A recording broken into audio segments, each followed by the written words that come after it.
Assalamualaikum warahmatullahi wabarakatuh. Hi guys, my name is Maulida Yusuf and I will present these books. So, before I start, I want to ask you something.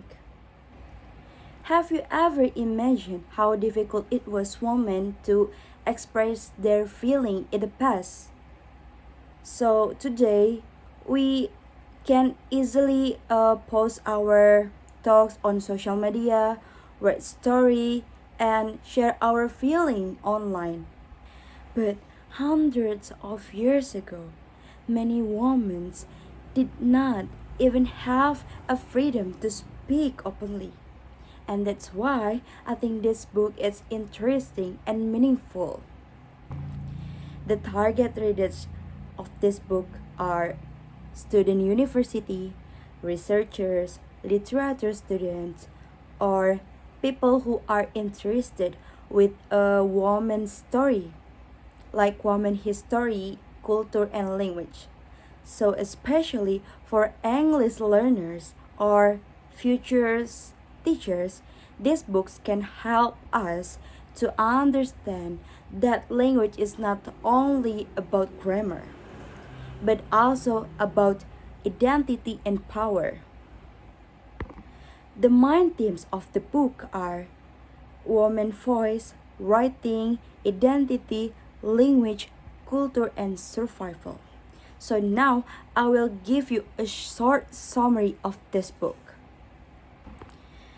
This book explaining how women in early modern in Ireland used writing as a way to survive, communicate, and protect their identity during difficult political and social situations. At that time, Ireland was full of conflict involving religions, politics, and culture. Because of that, language became something very important. Some women wrote a poem in Irish, and some wrote letters for government or kingdom, and others wrote autobiography or religion texts. Through those writings, they tried to express their emotionally belief and struggles. So, one thing that I really interested about from this book is the author can explain the language was connected to identity. In the book, the choice between Irish and English was not just about communication, it also showed political beliefs, religions, and social position. For example, women who use Irish language often wanted to protect their culture and traditions, while English was something connected to political power and colonial influence. I think this makes the book deeper and more meaningful because it shows how language can shape people's life. Now, I want to talk about strength of this book. First, the author clearly did a lot of research. She included historicals, background, examples of women's writing and explanation about society during that period. Because of that, readers can better understand the situations women faced at the time. For example, when the author discussed women writing petitions, letters to king or governments, we can see the writing become a survival tool for them. They were not writing only for art, but sometimes for protections, money, and justice. The second change is the strong feminist perspective. This book reminds readers that women in histories also had intelligence, influence, and creativity. Many history books focus mostly on male writers or political leaders, but these books give attention to women who whose voices were often ignored. I think this is important because helps readers see his story from another's perspective. It also makes us realize that women have always contribute with education, language, and literature, even if society did not always recognize them. The third strength is its educational value.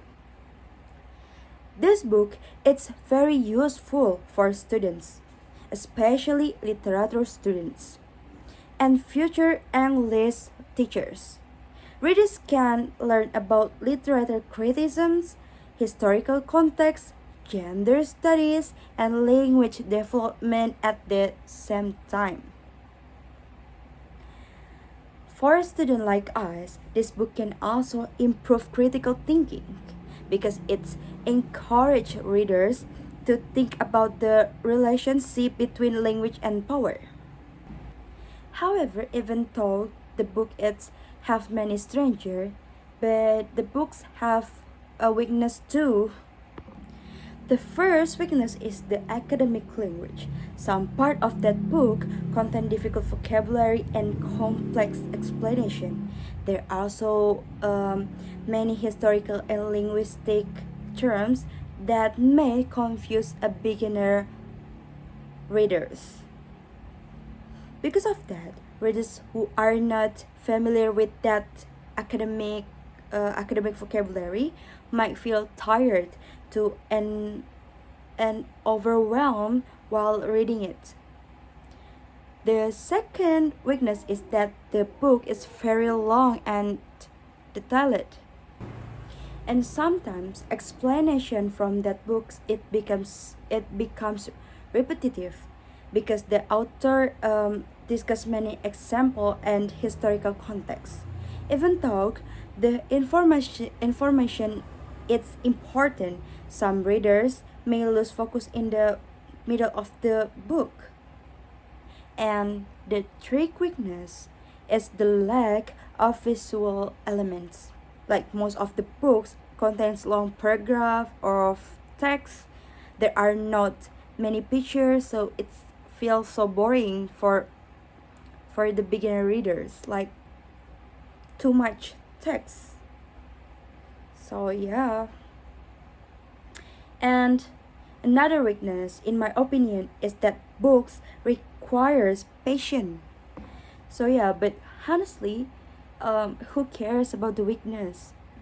I think this book it's still very worth to read. So I think this book it's not only about history, but also courage a self expression with writing, like write a blogs, essay, or something like that. So overall, I believe this book is meaningful and educational and inspiring. It successfully showed that women's voice have always exist, even during times when society tried to silence them.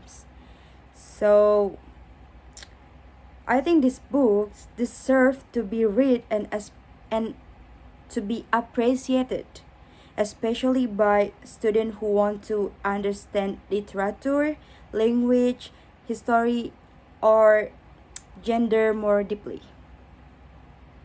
Thank you for listening, and I hope this presentation can make you interested to read this book.